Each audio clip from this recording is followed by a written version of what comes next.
కేరళలో ఒక చిన్న పల్లెటూరులో పుట్టిన బైజు రవీంద్రన్ తన ఇంటి పేరుని ఈ రోజు కొన్ని లక్షల కోట్ల విలువైన ప్రపంచంలోనే అతిపెద్ద ఆన్లైన్ ఎడ్యుటెక్ కంపెనీగా ఎలా మార్చారు? అసలు నిజంగానే బైజూస్ అంత సీన్ ఉందా, లేక కావాలనే దాని వాల్యుయేషన్ పెంచేస్తున్నారా? ఎందుకంటే ఒక సంవత్సరానికి 4500 కోట్ల నష్టం వస్తున్న కంపెనీకి 1,80,000 కోట్ల వాల్యుయేషన్ అసలు ఎలా వస్తుంది? బైజూస్ కోసం ఇంటర్నెట్ లో ఎక్కడ వెతికినా స్కామ్, ఫ్రాడ్ అని ఇంత నెగిటివిటీ రావడానికి కారణం ఏంటి?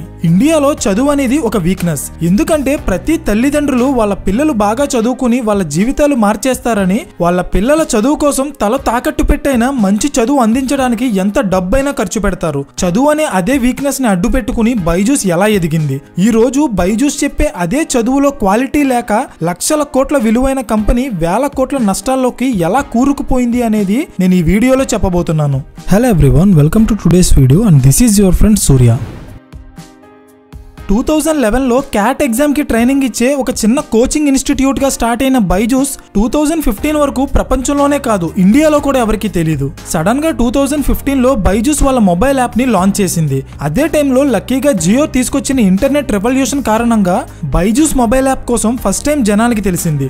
జనాలు స్లోగా బైజూస్ మొబైల్ యాప్ డౌన్లోడ్ చేయడం స్టార్ట్ చేశారు. మొబైల్ నెంబర్ తో రిజిస్టర్ అయ్యారు, క్లాసెస్ విన్నారు. ఇదంతా గమనిస్తున్న బైజూస్ గేమ్ స్టార్ట్ చేసింది. అదేంటంటే ఎల్కేజీ స్టూడెంట్ దగ్గర నుండి ఐఏఎస్ ఆస్పిరెంట్ వరకు ప్రతి ఒక్కరికి అవసరమైన classes, animation videos, certifications and courses launch చేసింది. దీంతో బైజూస్ అనేది ఇండియాలోనే one of the fastest growing edtech కంపెనీగా ఎదిగింది. కానీ వీటిలో ఏది కూడా బైజూస్ ని వేల కోట్ల కంపెనీగా మార్చలేదు. బట్ స్టిల్ బైజూస్ ఒక నార్మల్ కంపెనీగా ఎదుగుతున్న టైంలో వచ్చి బైజూస్ తలరాతను మార్చేసింది కరోనా వైరస్. 2020 ప్రపంచంలో ఎంతో మంది జీవితాల్లో చీకటి నింపితే బైజూస్ బిజినెస్ కి మాత్రం దీపావళిలా వెలుగులు నింపింది. స్కూల్స్ ఆగిపోయాయి, చదువు చెప్పడం లేదు, పిల్లలు చదువుకున్నదంతా మర్చిపోతున్నారు, ఆటలకి మొబైల్ ఫోన్స్ కి ఎడిక్ట్ అయిపోతున్నారు అన్న టైంలో అదే మొబైల్స్ లో పిల్లలకి ఇంట్రెస్టింగ్ గా మేము చదువు చెప్తామనే కాన్సెప్ట్ మీద వచ్చి బైజూస్ బిజినెస్ స్టార్ట్ చేసింది.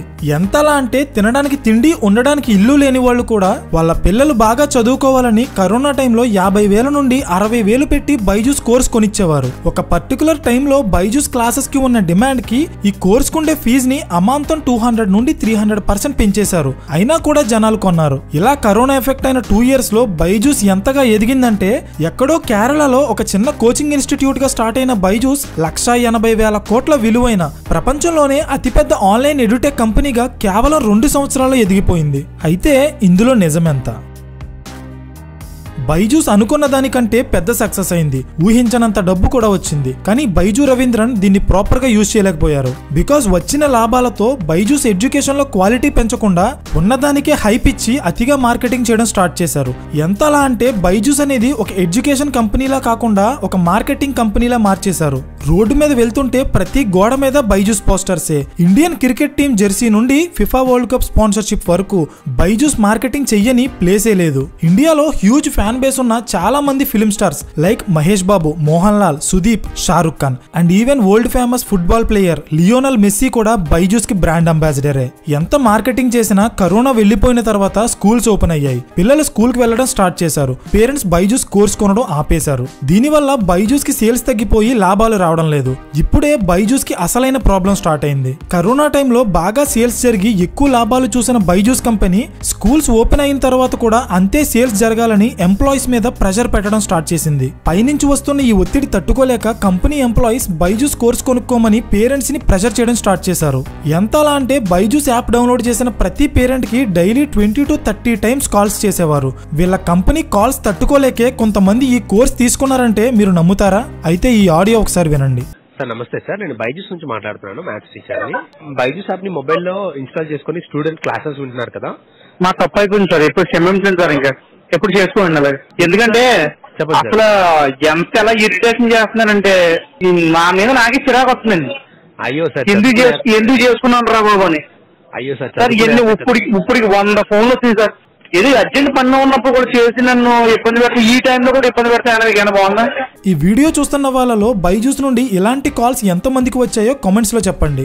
బైజూస్ లో వర్క్ చేస్తున్న ప్రతి ఎంప్లాయీకి చాలా ప్రెషర్ ఉంటుంది. వాళ్ళు ఆ కంపెనీకి డబ్బులు ఇచ్చే మెషిన్స్ లా పనిచేయాలి. ఈ ఎంప్లాయీస్ కి daily, weekly and monthly targets ఉంటాయి. ఆ టార్గెట్స్ మీట్ అయితేనే వాళ్ళ జాబ్ ఉంటుంది, వాళ్ళు ప్రశాంతంగా బ్రతకగలుగుతారు. లేదంటే వాళ్ళ హయ్యర్ అఫీషియల్స్ చాలా రూడ్ గా బిహేవ్ చేస్తారు. మీకు ఇంకా అర్థం కాకపోతే ఒకసారి ఈ ఆడియో క్లిప్ వినండి. ఈ వీక్ రెవెన్యూ ఎంత అయింది సార్? 20,000 సార్. 20,000 అండ్ బాస్ పైనుంచి నాకు రాడ్ వేసేస్తున్నారు. ట్రై చేస్తాం సార్. ట్రై చేయడం ఏం లేదు బాస్, రేపు సాయంత్రం కల్లా నువ్వు 2 lakhs రెవెన్యూ తెస్తేనే ఆఫీస్ కా, లేకపోతే మానే. ఈ ఆడియో విన్న తర్వాత మీకు ఒక డౌట్ రావచ్చు, అంత ప్రెషర్ తీసుకుని ఎంప్లాయీస్ ఎందుకు జాబ్ చేయడం మానేయచ్చు కదా అంటే, బైజూస్ వాళ్ళ ఎంప్లాయీస్ ని ఎలా మార్చేస్తుందంటే, వన్స్ వాళ్ళు బైజూస్ లో జాబ్ జాయిన్ అయిన తర్వాత కంపెనీ ఆఫర్ చేసే 7 to 10 lakhs శాలరీకి ఆ రిచ్ లైఫ్ స్టైల్ కి అలవాటు పడిపోయిన ఎంప్లాయీస్ ఆ జాబ్ వదలలేరు. బికాజ్ వాళ్ళు వేరే చోట జాయిన్ అయినా అంత శాలరీ రాదు. That is the logic. So company employees కి ఇచ్చిన టార్గెట్ మీట్ అవ్వకపోతే జాబ్ పోయి రోడ్డు మీద పడిపోతాం అనే భయంతో ఎంప్లాయీస్ ఫేక్ సేల్స్ చేస్తారు. ఫేక్ సేల్స్ అంటే కొంతమంది అన్ఎడ్యుకేటెడ్ పేరెంట్స్ ని సెలెక్ట్ చేసి ఫ్రీగా మీ పిల్లలకి బైజూస్ కోర్స్ ఇస్తామని చెప్పి వాళ్ళ pan card and Aadhaar card తీసుకుని వాళ్ళకే తెలియకుండా ఆ కోర్స్ కి అవసరమైన అమౌంట్ ని ఆదిత్య బిర్లా ఫైనాన్స్ లిమిటెడ్ అనే కంపెనీలో ఆ అన్ఎడ్యుకేటెడ్ పేరెంట్ కి పర్సనల్ లోన్ క్రియేట్ చేసి సేల్స్ చేసి వెళ్లిపోతారు. దీనివల్ల ప్రతి నెల ఈఎంఐ కట్టాలనే విషయం కూడా తెలియకుండా కోర్స్ తీసుకున్న ఆ మధ్య తరగతి పేరెంట్స్ లాస్ అవుతారు. ఎందుకంటే వాళ్ళకే తెలియకుండా వాళ్ళ అకౌంట్ లో ప్రతి నెల డబ్బులు కట్ అయిపోతుంటాయి. కోర్స్ ఇచ్చిన బైజూస్ ఎంప్లాయీని అడుగుదామంటే ఆయన ఎప్పటికీ కాల్స్ లిఫ్ట్ చేయడు. ఒకవైపు ఈ కోర్స్ తీసుకున్న మధ్య తరగతి తల్లిదండ్రులు ప్రతి నెల ఈఎంఐ డబ్బులు కట్టలేరు. మరోవైపు ఆ కోర్స్ అమౌంట్ ఫేక్ అని తెలియని బైజూస్ కంపెనీ ఆ అమౌంట్ ని వాళ్ళ సంవత్సరం ఆదాయంలో లెక్కేసేసుకుంటుంది. ఇప్పుడు మీకు అర్థమైందా బైజూస్ కంపెనీ ఎందుకు లాస్ అవుతుందో? 2022లో గవర్నమెంట్ ఆఫ్ ఇండియా బైజూస్ ని వాళ్ళ ఫైనాన్షియల్ రిపోర్ట్స్ ఎందుకని పబ్లిష్ చేయడం లేదని అడిగింది. దానికి బైజూస్ వాళ్ళ రిపోర్ట్స్ ఆడిట్ చేస్తున్న డెలాయిట్ కంపెనీ లేట్ చేయడం వల్లే పబ్లిష్ చేయలేకపోయామని రిప్లై ఇచ్చింది. నిజానికి డెలాయిట్ కంపెనీ లేట్ చేయడానికి కారణం ఏంటంటే, Byju's company financial reports audit చేసే టైంలో డెలాయిట్ కంపెనీ అందులో కొన్ని తప్పుడు లెక్కలు గమనించింది. అవేంటంటే, ఒక సంవత్సరం మొత్తం గడిచాక బైజూస్ అమ్మిన కోర్సెస్ చూస్తే చాలా ఎక్కువ ఉంటున్నాయి, కానీ వచ్చిన డబ్బులు చూస్తే చాలా తక్కువ ఉంటున్నాయి. బికాస్ కోర్స్ కొన్న వాళ్ళలో చాలా మంది కోర్స్ నచ్చక డబ్బులు కట్టడం లేదు. ఇక్కడ మీకు ఒక డౌట్ రావచ్చు, ఇలా అయితే బైజూస్ కంపెనీ వాల్యుయేషన్ 1,80,000 కోట్లు ఎలా దాటేసిందని. దీనికోసం ఈ ఎగ్జాంపుల్ గమనించండి. కృష్ణ అనే ఒక పేరెంట్ వాళ్ళ బాబు కోసం బైజూస్ లో 50,000 పెట్టి కోర్స్ కొన్నారు. కానీ తన 50,000 స్టార్టింగ్ లోనే కట్టాల్సిన అవసరం లేదు. అరౌండ్ ఒక 10,000 డౌన్ పేమెంట్ చేసి కోర్స్ తీసుకుంటారు. ఫ్యూచర్ లో కోర్స్ నచ్చకపోతే మిగిలిన 40,000 ఆయన బైజూస్ కి పే చేయరు. కానీ ఇక్కడ బైజూస్ వాళ్ళ కంపెనీ వాల్యుయేషన్ పెంచుకోవడానికి ప్లే చేస్తున్న ట్రిక్ ఏంటంటే,